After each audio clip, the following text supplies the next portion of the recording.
गर्भवती चुड़ैल। ये कहानी एक खूबसूरत से आशियाने की है, जहाँ कई सारे पशु पक्षी और जानवर अपना जीवन बसर कर रहे थे। उसी जंगल में एक गरीब टोनी नामक चिड़िया अकेली अपने घोंसले में रहती थी। कुछ दिन पहले ही एक दुर्घटना के चलते टोनी चिड़िया के पति का निधन हो चुका था। इस समय टोनी चिड़िया गर्भवती थी। उसे इस अवस्था में काफी समस्या का सामना करना पड़ रहा था।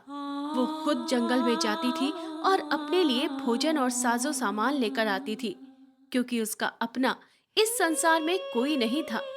एक दिन टोनी चिड़िया जंगल में सामान लेने आई थी। तभी वो जंगल के एक शौचालय में जाती है। तभी उसी शौचालय में एक चोर कालू कौवा आ जाता है, जिसके पीछे कई सारे जंगल के पक्षी और जानवर पड़े हुए थे। अरे साथियों, वो चोर कौवा इस शौचालय में घुसा है। आज इसे हम नहीं छोड़ेंगे। इस शौचालय को चारों ओर से घेर लो। आज वो चोर कौवा बचकर नहीं जाना चाहिए। सारे पक्षी और जानवर उस शौचालय को चारों ओर से घेर लेते हैं। सबके हाथों में लकड़ियां और हथियार थे। तभी अचानक उसी शौचालय से गर्भवती टोनी चिड़िया बाहर निकल आती है, जिसे देखकर सारे पक्षी उसे कालू कौवा समझते हैं और उस पर हमला कर देते हैं। इतने सारे पक्षी और जानवरों की मार खाकर टोनी चिड़िया की वहीं मृत्यु हो जाती है। तभी मंजरी कोयल देखती है। अरे रुक जाओ। अरे ये क्या कर दिया हमने? ये कालू कौवा नहीं, ये तो टोनी चिड़िया है। अरे बाप रे, हमने तो इस टोनी चिड़िया को मार दिया। अरे ये हमसे क्या हो गया? ये बेचारी तो गर्भवती थी और हमने इसे इतनी बेरहमी से मार दिया। ये हमसे कैसी गलती हो गई? सारे पक्षी और जानवर वहाँ खड़े बहुत अफसोस करने लगते हैं। तभी वो सब वहाँ से चले जाते हैं। देखते ही देखते कई दिन गुजर जाते हैं। एक दिन आधी रात को वही कालू कौवा जंगल में फिर से चोरी करने के लिए आता है। अरे अब किसके घर चोरी करने जाऊं मैं? तभी कालू कौवे के मुंह के पास अचानक एक रस्सी लटकती हुई आती है। उसे देखकर कालू कौवा हड़बड़ा जाता है। ओए, अरे बाप रे, भूत! कालू कौवा उस रस्सी को भूत समझ रहा था।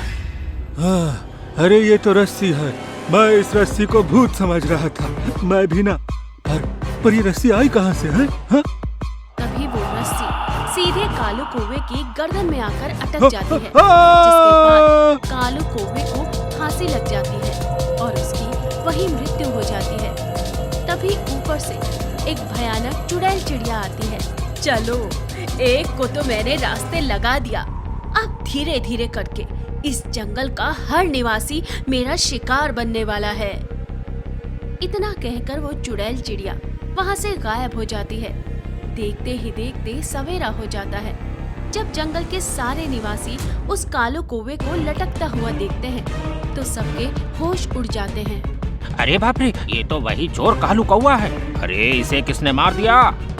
चलो अच्छा ही हुआ कि ये चोर खुद ही फांसी पर लटक गया।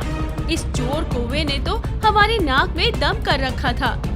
सारे पक्षी और जानवर उस कालू कौवे को देखकर अलग अलग बातें बनाने लगते हैं। देखते ही देखते दिन ढल जाता है। रात का समय वो चुड़ैल चिड़िया फिर से जंगल में प्रकट होती है और मंजी कोयल के घोंसले के पास जाती है। मंजी कोयल अपने पति मंडू तोता के साथ बैठी हुई थी। मंडू, अच्छा ही हुआ ना वो कालू कौवा मर गया। हमारे जंगल से एक बहुत बड़ी समस्या चली गई।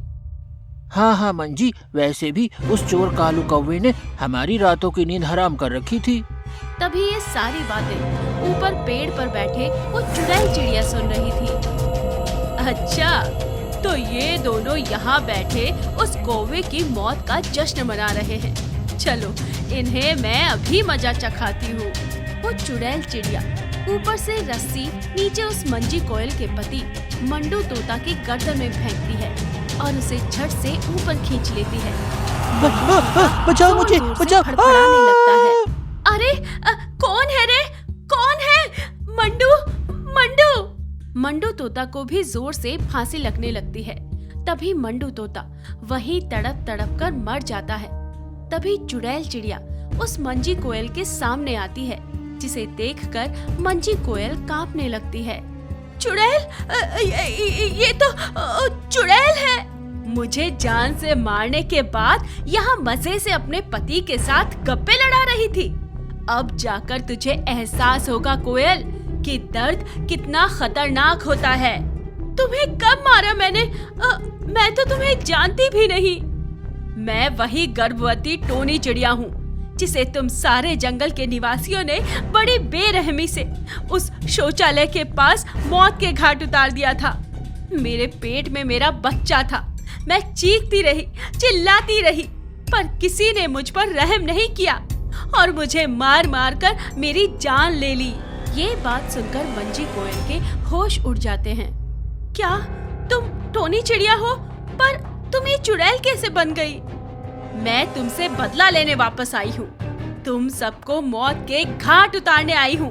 अब मेरा कहर इस जंगल में आग की तरह बरसेगा। हमें क्षमा कर दो चिड़िया बहन। हमें लगा था उस शौचालय से वो चोर कालू कौवा निकला, इसीलिए उसे समझकर हमने तुम्हें मार दिया। हमसे गलती हो गई चिड़िया बहन, हमें क्षमा कर दो। क्षमा तो किसी को भी नहीं मिलेगी। इस जंगल के वासियों ने मेरी संतान को इस संसार में आने से पहले ही मार दिया। अब मैं यहाँ किसी को भी नहीं छोड़ूंगी। जाओ और जाकर अपने जंगल वासियों को बता दो कि अब उनका जीवन खतरे में आ चुका है। इतना कहकर वो चुड़ैल वहाँ से गायब हो जाती है। ये देखकर मंजी कोयल घबराने लगती है। देखते ही देखते सवेरा हो जाता है।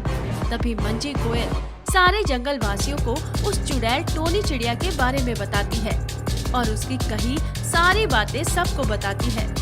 ये सुनकर सबके होश उड़ जाते हैं। क्या? अरे बाप रे बाप, ये कैसी समस्या में पड़ गए हम। वो टोनी चिड़िया तो एक चुड़ैल बन गई। अब वो हमें नहीं छोड़ेगी। बाप रे बाप, ये कैसी समस्या मोल ले ली हम जंगल वासियों ने। अरे 2 हत्या तो इस जंगल में हो गई है। ये भगवान, अब पता नहीं आगे क्या होगा। अरे मैंने सुना था कि ये चुड़ैल और भूतिया पक्षी बहुत खतरनाक और शक्तिशाली होते हैं। इन पर किसी भी शक्ति का कोई असर नहीं होता है। अरे मैं क्या कहता हूँ, हम सारे जंगल वासियों को आज रात एक साथ मिलकर उस चुड़ैल टोनी चिड़िया से क्षमा मांगनी होगी। मुझे उम्मीद है कि वो हमारी बात जरूर मानेगी। मुझे नहीं लगता कि अब वो हमारी कोई बात मानेगी। मैंने उसकी आंखों में देखा है। उसकी आंखों में मुझे हम सबकी मौत नजर आई है। वो हम में से किसी की बात नहीं मानेगी और ना ही हम में से किसी को जीवित छोड़ेगी। वो इस जंगल में दोबारा अपनी मौत का बदला लेने आई है।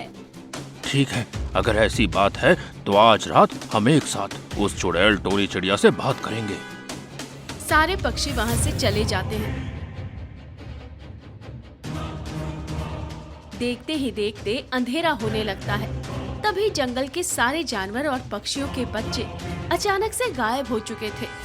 ये देखकर सारे जंगल के निवासी बहुत परेशान हो जाते हैं। अरे मेरे दोनों बच्चे कहाँ चले गए? क्या किसी को मेरे बच्चे दिखाई दिए?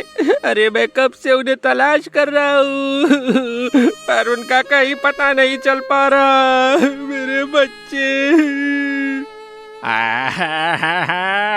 मेरे बच्चे पता नहीं कहाँ चले गए भगवान। तभी एक एक कर सारे पक्षी और जानवर अपने अपने बच्चों को ढूंढने वहाँ चले आते हैं।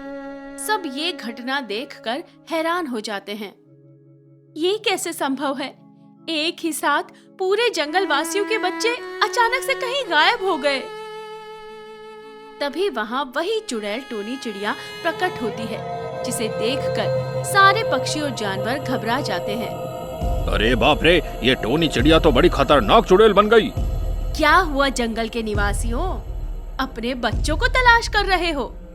कोई फायदा नहीं, क्योंकि मैंने तुम सबके बच्चों को मारकर खा लिया है।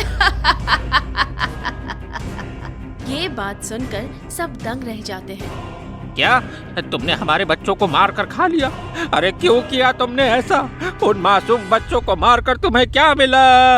अच्छा, आज अपने बच्चों की बात आई तो तुम्हें ये सारी बात समझ आ रही है। पर जब मेरे पेट में मेरी संतान थी, जो इस संसार में आई भी नहीं थी, और तुमने उन्हें इतनी बेरहमी से मेरे साथ मार दिया। तब तुम्हें नहीं लगा कि मैंने क्या बिगाड़ा था तुम्हारा? अपनी संतान को खोने का दर्द कैसे होता है, ये आज पता चलेगा तुम सबको। मैंने कितने सपने देखे थे कि मेरी संतान ऐसी होगी, अब मेरा भी इस संसार में कोई अपना कहने वाला आएगा, पर तुम सबने मेरे सपनों को चकनाचूर कर दिया। हमें क्षमा कर दो चिड़िया बहन, हमसे बहुत बड़ी गलती हो गई थी। हमारे बच्चों को वापस कर दो, भगवान के लिए हमारे बच्चों को वापस कर दो चिड़िया बहन। तभी वो चुड़ैल चिड़िया सारे पक्षियों और जानवरों के बच्चों को वापस अपने अपने माता पिता के पास दे देती है और उस जंगल से हमेशा हमेशा के लिए चली जाती है। ये सब सुनकर सारे पक्षी और जानवरों की आंखें आंसुओं से भर आती हैं।